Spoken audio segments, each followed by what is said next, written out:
All right. So we're at the Mohican Sun, and I think I said Mohican Sun. I've said that my whole life. Mohegan Sun in Connecticut. Rudy's over there. I'm over here. We're doing the news on the road.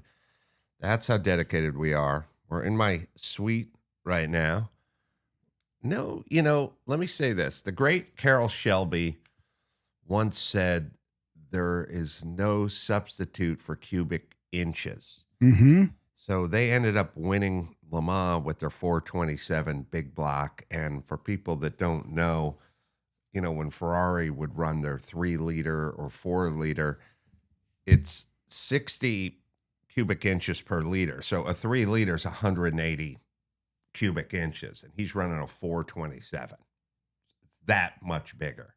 And they ran bigger stuff. But the point is no one ever got that big. And I feel the same way for hotel rooms.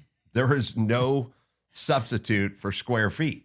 Yeah. And people like all the cutesy crap, or they don't like this, or they don't like the tile, or the whatever.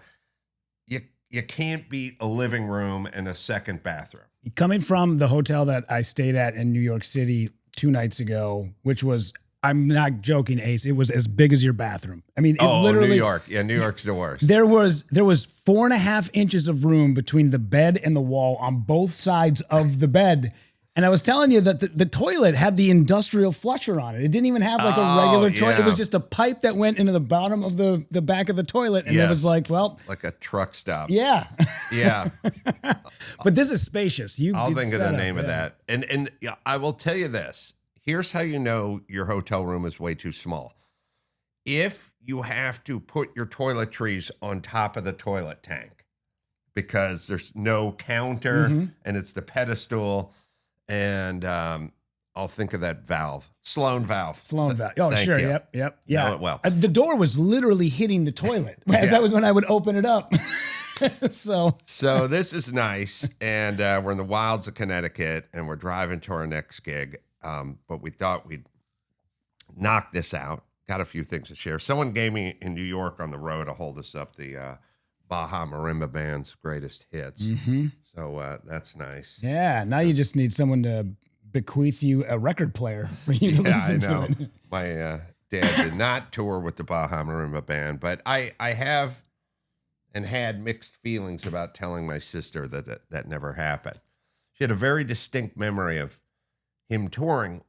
It's also why, like, when you think about it now, we grew up in a world of like eyewitnesses. It was called Eyewitness News in Los Angeles. And every one of those court shows, like Perry Mason, they'd bring the old lady up and go, it's him.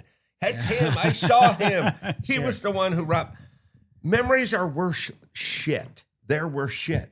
They have whole constructs of stuff. People tell me stuff that's never happened all the time, and it's seared into their memory. My sister was absolutely convinced that my dad toured with the Baja Marimba Band, and it's been with her whole life, and she's told hundreds of people, and she would have taken it to her grave had I not convinced her otherwise.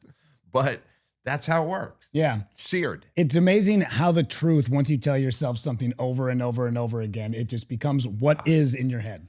I do think women have more flexibility in that department because I've experienced that more, but there's plenty of guys who have that problem too. So before we get to the news, I had a couple things I wrote down here. I'm enjoying watching everyone scrambling on Fauci and backtracking on COVID and doing this weird. It's kind of funny. Most of the reaction to being wrong about COVID is interesting. The sociopath types, the narcissists. Okay, the narcissists who are pushing this in the first place, meaning when something like COVID comes along or anything comes along, if you are a regular person, then you would go, well, either I'll wear a mask or I won't wear a mask. But one thing I will never do is tell other people what to do with their mask. I'll walk down the street, and if no one's wearing a mask, I'll never say a word to that person because that's their business. The narcissist has to tell everyone their business. they do all the enforcing of the mask rules and everything else. So all the narcissists were the ones who were the loudest and the surest about COVID. Well, now they're all on record is being wrong about everything and trying to deplatform people and destroy people who disagreed with them. Those are all the narcissists. The non-narcissists just go, do what you want. I'm not your family. I don't live with you. You can go do whatever you want. About, by the way, everything. Mm-hmm. The narcissists have to get involved totally with everything. It's not just COVID. It's just every facet of your life. So now those people who are the most vocal have to figure out a way to backtrack and make themselves right. Now, the non-narcissist who are less vocal are like, oh, I got this one wrong. This looks pretty bad for Fauci. I can't believe we listened to him. But they weren't talking as much. The narcissists have to go now and sort of retroactively re-engineer the past, with here's what I said, and here's footage of Fauci saying maybe it did come from a lab. See, minute 122 of the interview. Like they're now bending themselves into pretzels, trying to make themselves retroactively correct about something they lied about. Well, they didn't lie about it. They're narcissists. They internalized it and then they vomited it all over society. So to those, I say, fuck off, but I'm having the time of my life watching you people online, trying to figure out a way to go back in the past and make yourself right. You know what I'm going to do when we're done here? Remember Tom Brady's first Super Bowl where they beat my Rams with that last second field goal? Sure. 20-17. When we're done with this news, I'm going to go back and try to figure out a way to get a victory for the Rams. Yeah. Yeah, good fucking luck. Yeah. Good fucking luck to you. Well, but keep going. It's super fun for me to watch. There was a fork in the road, and it happened right about at the 18-month of COVID, when they told us it was only going to be a quick 2 weeks quarantine, and then 18 months later. But there was a moment where guys like me who were originally on the quote left decided, oh, wait a minute, everything they're telling us is a bunch of nonsense, and we gotta jump ship. The non-narcissist went over to the right side. Everybody else who just stayed on that path has gone so far to the left now. Insane. Well, it's so I'm enjoying it. Again, the non-narcissists get to learn from mistakes and move forward. Sure. The narcissists have to go back and try to convince everyone that they were right all along, even though there's a preponderance of evidence. So that's fun and enjoyable, and I'm enjoying myself online. Maybe you can give Tom Brady COVID, and that's the reason why he lost to the Rams. I'll work it out, but either way, I'm going to figure out a way to get a victory for my Rams from 22 years ago. The other thing that's fun is I like reading. So I was looking at Anna Kasparian, I think her name is, and I don't have any interactions with her, and I don't know her. She's kind of moved around a lot politically, but she's the one from the Young Turks who was originally attacking me for saying feed your own kids. Oh, sure. That was that. By the way, they do this thing all the time. It's like, oh, there's a beef. It's like, I didn't have a beef. I said feed your own kids, and then she did a whole expose on me hating kids. Mm-hmm. So she's fucking dumb, but she wised up a little, and she's now doing this one, which is great. I wrote it down. They do the Fauci is the only thing conservatives got right during COVID. We were right about Fauci, she admits, but that's the one thing we got right about COVID. But I would say this. If we got Fauci right about COVID, then we got everything right about COVID, because I got Fauci figured out 6 years ago. And once I got right with the guy who was dictating all the policies, then that means I got everything right. So Anna, it wasn't the one thing we got right. Yes, the one thing we got right was everything. And that was Fauci, who dictated everything. Mm-hmm. So I just knew that he was adulterated or corrupted, and I didn't listen to anything he said once I figured that out. So it's kind of, I don't know, it's a little weak sauce when she's like, the one thing you got right. Yeah, we got him right, and we have every one of his edicts right, too, by not listening to him and doing the opposite. Yeah. It seems like, that is the one thing that's like the kingpin. That's the head vampire. You kill that Right. vampire, you kill all the vampires. And Yes. the 6 foot and maths work and all that nonsense, it should have all been thrown out the Well, window. she said the one thing we got right was Fauci, but we got mass right. We got the 6 foot, foot right. yeah. We got open the schools right. We got open the government and open stores and open restaurants. We got, I don't want my kid getting vaxxed. I don't want healthy people getting vaxxed. What do you mean the one thing conservatives got right? We got everything right, Anna. Everything. So fucking suck it. Jesus Christ. Just admit it. You got duped. You were wrong. Just apologize. It'll and never move happen. But do this, if you please. Whenever the next thing comes down the pike, think about this chapter where you got everything wrong and then hesitate. Okay. Now the news. Yeah. Your dad will play in the Baja Marimba band before they ever admit that they were wrong. Did you happen to see the active shooter that was in Idaho the other day? I heard that story. Yeah. So shooting reported at 2:30 p.m. at an In-N-Out in Twin Falls, Idaho. At least 3 people were killed with reports of 2 injured. The shooter is among the dead. You can see a picture of him right there. We'll have it up on the screen as well. But there was a civilian, a guy who looks dressed surprisingly like a cowboy who had a suppressed handgun with a mounted light. He was the one who showed up and engaged with him. So, I always have weird, selfish thoughts about mass shootings. Like, if it's at an In-N-Out, I go, oh man, I like In-N-Out. Yeah. I could have been eating at In-N-Out. If it was at a Color Me Mine, I'd be like, well, life goes on. So, I do kind of think where I would be. Yeah. And if I would be there or not. Sad, but guys having guns, this concept of this is a gun-free zone just means people who are criminals can shoot without having fire returned at them. It's an insane thought. And you know how to prove it? I'll tell you how you prove it.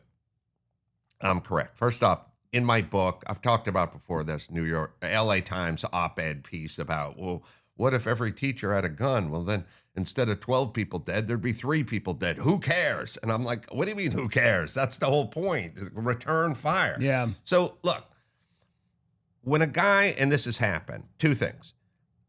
There's a school shooting. There was that school shooting in Texas, right? And the security guard was pilloried for not going in for like an hour and a half, right? Why? I mean, what do we care? Well, it's a guy with a gun. And the guy with the gun could have intervened. Now, you can look at it as a security guy. That's a guy with a gun.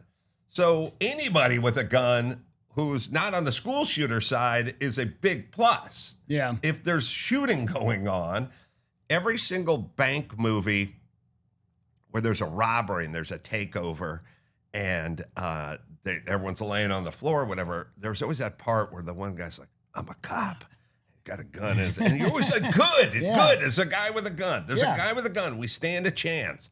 So this is a good thing. I know the left hates guns, but yes, if teachers had guns, and they always do this thing where it's like, oh, we take the old lady, the old chemistry teacher, we just hand her a pile of bullets and go, fend for yourself. No, I mean, like if somebody had a military background, like Mr. Hensley. Yeah. He was a Marine in my junior high. He was an outdoorsman. He was a Marine. I'm sure that guy could handle a gun. He could get certified and then have a gun. And if there's a school shooting, Mr. Hensley would be a guy with a gun. Yeah, we had a guy named Pat Rendell who was a former Marine who was kind of like a proponent of that early on. Like in the mid 90s was talking about it. But that dude, I've watched that guy break up fights in the hallway, and he would have both kids in suspended, headlocks and stuff. I was like, yeah, that guy, of course. In their minds, they think Estelle Getty from Stop or My Mom Will Shoot. Right. And not the guy who used to kick ass out on the battlefield. Yeah. So anyway, civilians with guns, stop these kinds of shootings faster than, okay, what's the alternative?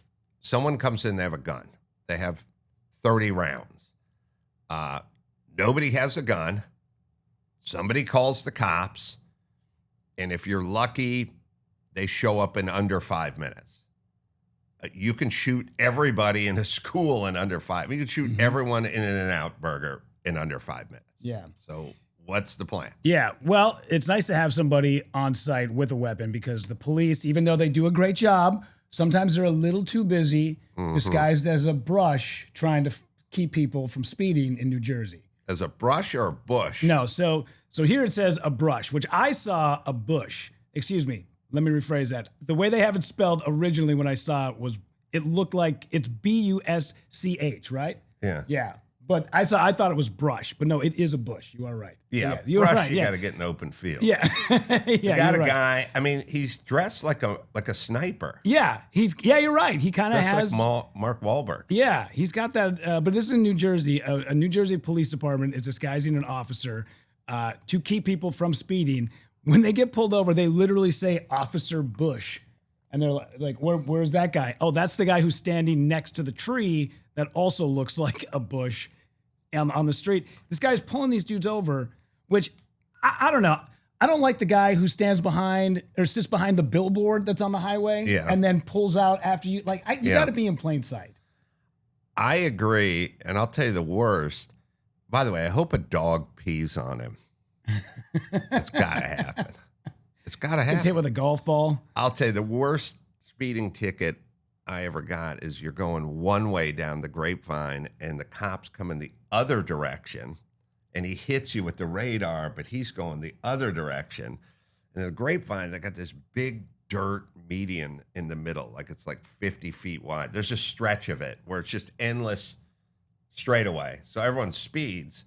And they don't come up behind you. They come up in front of you. And you see the guy. You'll see him go past you, right? And then you look in your rearview mirror and you see this guy pull a Yui across the median. And I'm like, oh, that means you're getting a ticket for sure. So he pulls across. He's going 80 this direction. You're going 80 the other direction on the Grapevine. He hits you with the radar. You see him in the rearview go across this big dirt median. And then as he comes on to your highway, he gasses it and fishtails a little bit and shoves dirt on there.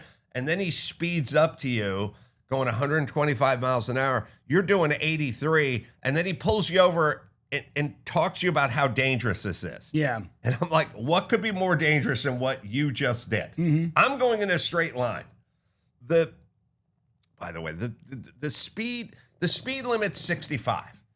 The speed limit's been 65 since my mom had a VW Squareback with drum brakes and retreads on it. Now it's disc, anti-lock, speed-rated tires. Cars are safe at like 130 now. The speed, you are much safer. I'll put it to you this way.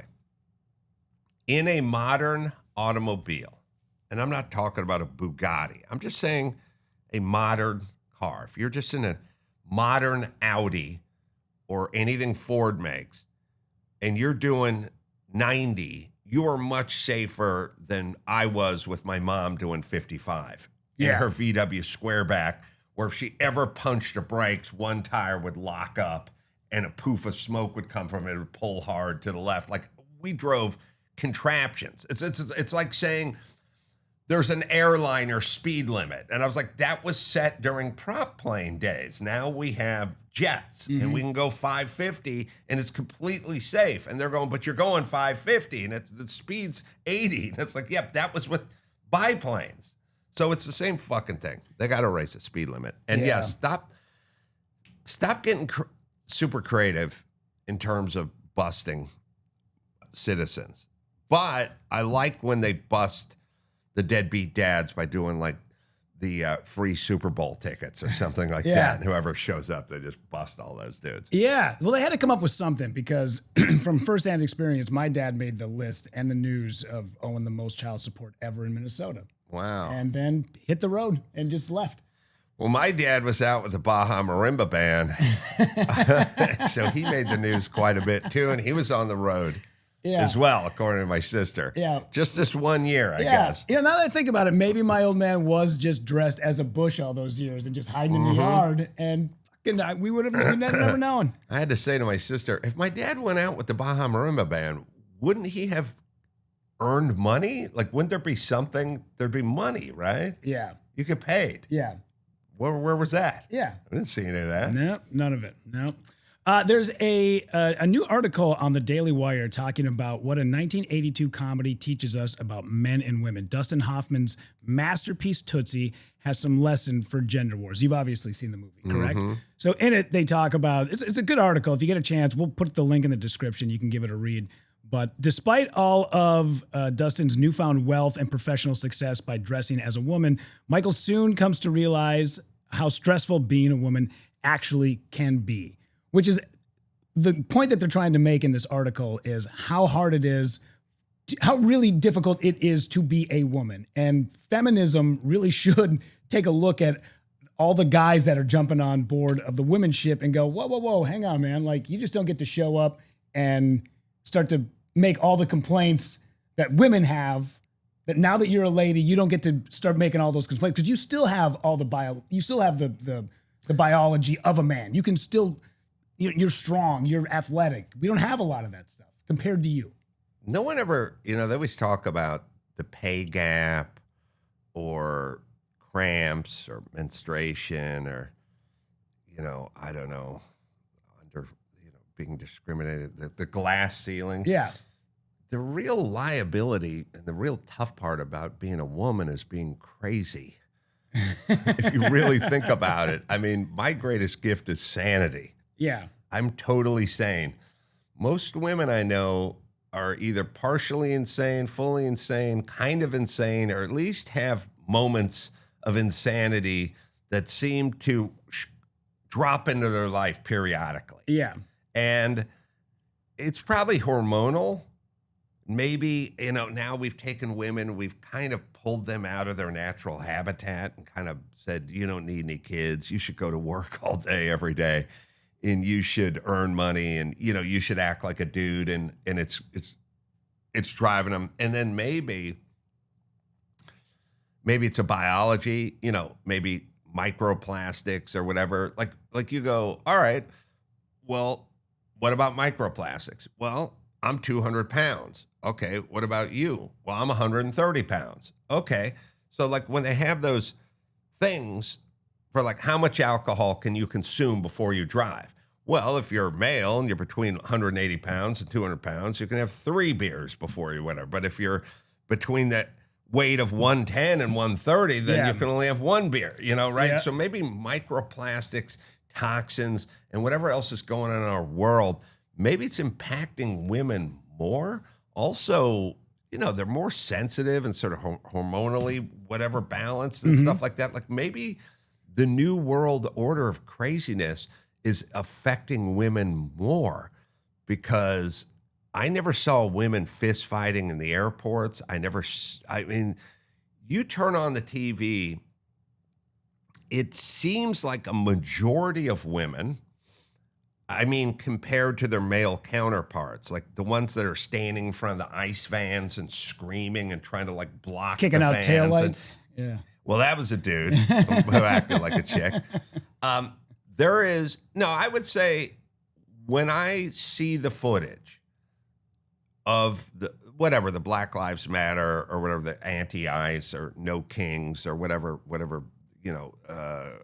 cause du jour these retards are onto this week, they're more like, there's a Greta Thunberg. I don't know that there's a 19-year-old dude version of Greta Thunberg, and you see him up there. Like you see the Randy Weingarten from the teachers unions or whatever. She's like, we're gonna, like she's having a fucking meltdown. Sure. You know what I mean? And, when you see the rallies, the no kings, the ICE, Black Lives Matter, there are dudes and there are dudes getting rowdy, but there's a lot more women, it seems, having meltdowns and doing like irrational stuff. Like I'm going to stand in front of a van and the van's pushing ahead and I'm going to like keep running. Then I'm going to fall over and yell like what's happening or something like that. There were formerly no women. When I was young, there was no women fighting. They weren't duking it out at the airports. They weren't going nuts inside of the fast food place, like jumping over the counter and like attacking people. Maybe our new nutty society is making women nuttier, and maybe they're being affected more. Maybe whatever toxins, just like I said with alcohol, maybe they're not able to absorb emotionally, but also sort of physiologically where we're at now. Like every piece of material, everything is plastic, everything is just off. Everything's just, every time you get in your car and it smells like plastic or whatever, it's a hot day, it's just off gassing. Like everything's in the food, everything's in your brain. Maybe women are going nuts. Well, look at the amount of women that get kicked out of comedy shows now. Yes. I mean, I was at a show in Laughlin, Nevada. I was there for 5 nights. I'm going to do what you just did to me. I had a dude on Friday night get kicked out. Sorry, yes. Yes. But it wasn't dude that got kicked out. You are right. It wasn't, yeah. But no, it was formally, the number of women kicked out of comedy clubs was formally 0. Yeah. It was the same number of women fighting in airports. Yeah. It was 0. Yeah. And now there was a woman who got booted out of the show in Laughlin, Nevada, that she was such a nuisance the entire show that when finally security came over and got her out, people gave her a standing ovation and cheered. Could you imagine being in your 50s and that drunk and that much of a bitch that a crowd of people applauded when you got kicked out of the room? I couldn't imagine that happening 15 to 20 years ago. No, and as I look back on it, and look, this is anecdotal, everybody, but it means something. Like when people go, well, wait a minute now, there was that guy, and there was, yeah. But if you said, I think to most comedians, most working, traveling comedians in the last 5 years, have there been more men or more women tossed out of your show? They would go, women. Yeah. That there's been some men. There's always going to be some men, just like there's some men fighting in the airport and some men blocking the ice van and some men doing whatever it is we're talking about. But it also used to be, see, it's not just like, well, now it's 50% men fighting in airport and 50% women fighting in the airport. So we're, don't compare it to men. There was formerly 0 women fighting in the airport and 0 women being thrown out of clubs. Yeah. And now it's 62% versus the 38% with the men, So yes, maybe this society, like I have a boy and a girl, I have twins, and you can observe them, and my son's plan is to go to Crater Lake and go camping alone for 3 days. Like that's what he does. His thing is he's going to walk 4 hours every night listening to Animal Farm on audio book or whatever. That's his thing. His thing is a very doesn't know, doesn't care, is not interested. When you see him, he's wearing the same shirt 3 days in a row. He's not. My daughter's very concerned and interested in what people think of her and how they interact with her, and and she's good, but they're different. He doesn't care about anything. He is going to be alone at Crater Lake for 4 days or 3 days with no cell phone reception, just walking. Phenomenal. And it's the way listen. To do it. Yeah. Right. So he's going to be sane. You know what I mean? She is worried about her aesthetic and about how people treat her and what people say about her, and it'll take its toll. Yeah. So if you're already sort of wired for that, now everyone's on fucking pharmaceuticals now. Now everyone is just, doctors just ingest. It's a bunch of pharmaceuticals, whatever environmental microplastic or whatever, also built with, I got an extra 70 pounds on you to absorb microplastics in Bud Light. And you guys are like, so maybe I'm on to something here, Rudy. I tried a little bit of ADHD medication in the last 6 months. And I went in to go, because I was like, maybe there is something to it. And I didn't want to take Ritalin. I didn't want to take I didn't want to take something that would really have the possibility of having an addiction to it. So I went on something, I think it was called Stratitol, something like that. I took it for about 8 weeks. And I just realized, because I would work and then I would pick up my phone. I'd work, I'd pick up my phone. Right. And then after I got on the drug, I realized, oh, and now I'm not doing any work and I'm just staring at my phone. Now I'm addicted to the phone. Yeah. So I got rid of all of it. And I'm telling you, I felt so much better. There was a couple of side effects like dry mouth. But the thing that really I really thought about was we got to kind of just let our minds go where they go. You can't, why are we trying to, change who we are so much all the time? And you're right. I think the drugs have an awful side effect. We're always constantly trying to become we're not good enough. So we have to be a better version of ourselves. And we do it through drugs that have side effects that turn us into crazy animals down the road. Something is going on, and this period of time should be studied because people and women are going insane. Yeah. And again, you can say whatever you want about my theories, but there is no such thing. Now, there was no internet when I was 20, but anecdotally, I've been to 10,000 parties and with 10,000 drinks being served at those 10,000 parties, and I've never seen women fight before. Yeah. If you got in a car accident in 1987, the lady would sit in the vehicle and just go, let's just wait for the police. The best person you want on your side in a car accident now is a 23-year-old hot girl who can just be like, you ran that goddamn red light. And the guy would be like, you know what? I did run that red light. I'm sorry about that. Yeah. Like, I'm a little envious of how they can just sort of become unhinged and everyone goes, just let her do her thing. Don't get in her way. Yep. All right. Well, I miss the times when women be shopping. But now they be swinging. Now they be swinging. Women be swinging. All right. Now, Rudy and I are going to be in Seattle coming up in a few days. Mm-hmm. And I don't even know what club that is. Emerald City. Emerald City. Mm-hmm. And we got one show Friday, 2 Saturday, 1 Sunday. Yeah. All right. So you can just go to adamcarolla.com for all that. And then, I don't know, I'm in Albuquerque and I don't know Tucson. where else. Tucson. Are you with me? I think I'm on those dates as well. But yeah, the dates will be in the description and on the website.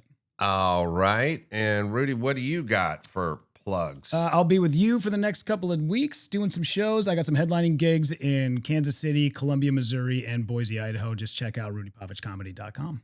Do we have to say Missouri? Because that's what they'd say if they were there. Yeah, well, if you're there, you say misery. Because that's what it is to be in that state. I say Missouri now because I got boots, bro. I went to the boot barn yesterday. Dude, new boot goofing. You look good last night in them boots. I'm going to be on stage in boots. Yeah. New boots. How'd your feet feel? Were they a little sore good. this morning? Good. Felt Okay, good, man. Yeah. Got a newfound respect from the audience. Yeah. All right, so let's see. Piscopo was on, and Joe DeVito was on. I want to thank them as well. Until next time, Sam Carolla for Rudy PAVICH saying mahalo.